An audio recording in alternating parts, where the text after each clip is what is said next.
We know from some of the research that's been published by people like Teicher that abuse in childhood arrests brain development and growth. We know that many of these folks grow up physically, they get an adult-sized body, but their corpus callosum is immature. And so there isn't communication between the left brain and the right brain. We know that other parts of the brain may be immature in development as well, because all the energy goes into surviving, not into growth. Now there is apparently some window where in a nurturing context, such as psychotherapy, healthy nurturing context, some of that being frozen gets unlocked and they start to grow. Physiologically they grow, emotionally they grow, ego-wise they grow. It involved a girl charging her father, woman at that time, charging her father for forcing her to engage in oral sex all the years that she was growing up. And as a result, her teeth were completely ruined. And it wasn't until a dentist put it together for her that she realized what had been happening not only was wrong, but had health consequences. I was asked to write a victim impact statement for the Crown as her therapist. And I know as a professional person I shouldn't be putting things down that I can't back up.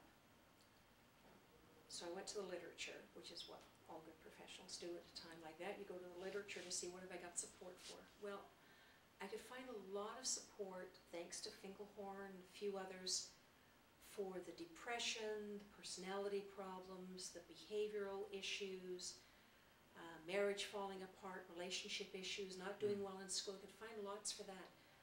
I couldn't find anything for the physical health issues. And it bothered me. It bothered me so much that that became one of the big reasons I went back to school to get a master's degree and eventually a PhD, and in the PhD tried to take a broader look at connecting a history of childhood sexual abuse to what happens to adults in terms of physical health, mental health. Is there a significant relationship between those things? And the answer is yes. It's a resounding yes. It's a resounding yes. So there are a number of studies that I found that will link a history to one specific type of problem and say, of 100 people who were sexually abused, a certain number had this problem, or a certain number had that problem, but there wasn't anything that looked at it more broadly. But it is about a 40% increased risk of health problems, physical health problems, if you're sexually abused as a child. A lot of that has to do with the fact that the child is under a lot of stress, and at the time that their body is laying down all their systems for adulthood. Let's face it, we don't fully physically mature till our early 20s. The brain doesn't really stop differentiating till about 16. So those high levels of cortisol through all those years affects everything that gets laid down biologically, on top of all of the psychological messages and the psychological programming. The body grows differently. So Teicher's work points out the fact that the brain doesn't develop fully. It never really matures. There's lots of underdevelopment, and you can link the underdeveloped areas with behavior. It's a very clear biological link. But there are other issues. It was a Greek physician, Galen, who in the 2nd century AD, this isn't news, was able to connect seizures to sexual abuse in girls. Now, nobody recently has talked much about that, but the risk of epilepsy being diagnosed in a female goes up enormously if they have a history of sexual abuse. So Galen wasn't a stupid guy. We just didn't want to hear what he had to say. There's a risk of idiopathic bladder, which means that the bladder periodically will just start bleeding and become pained for no apparent reason. And that's usually treated with steroids. Irritable bowel is another, Crohn's disease is another, digestive issues, diabetes. Anything that you can think of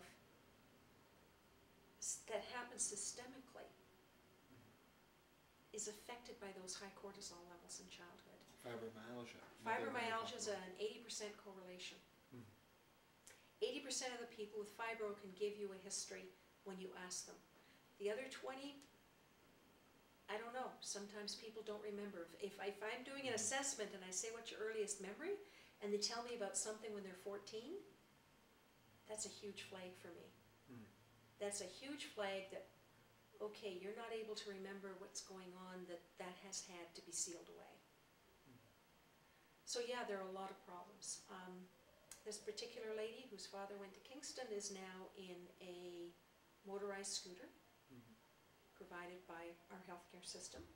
Everybody signed the forms, no questions, they know her history. She's had one knee replaced twice, the other one replaced once. The woman is 60. And she's on disability. And it's directly related to everything that happened in her childhood. She has a whole team of physicians right now who can make those connections, and they're solid. But I saw that same picture when she was going to court, but I couldn't get anything to back it up. We can back it up now. We have a lot more data now than we had then. We need more. What isn't as clear is the effect on males. We've done a lot of research on females and long-term consequences, physical health, mental health, socially, vocationally. For example, in the States, if a woman was sexually abused as a child, she will, in the broad sense, consume over $200 a year more in health services than a woman without a history. That's not looking specifically at this or that or the other, but just across the board. She is not as healthy as she would have been if she hadn't been abused. But we haven't got the same kind of database for men. And I have a feeling that the picture looks the same, we just haven't uncovered it yet. There are many paths to healing. Now historically we thought the only path to getting better was to see a physician.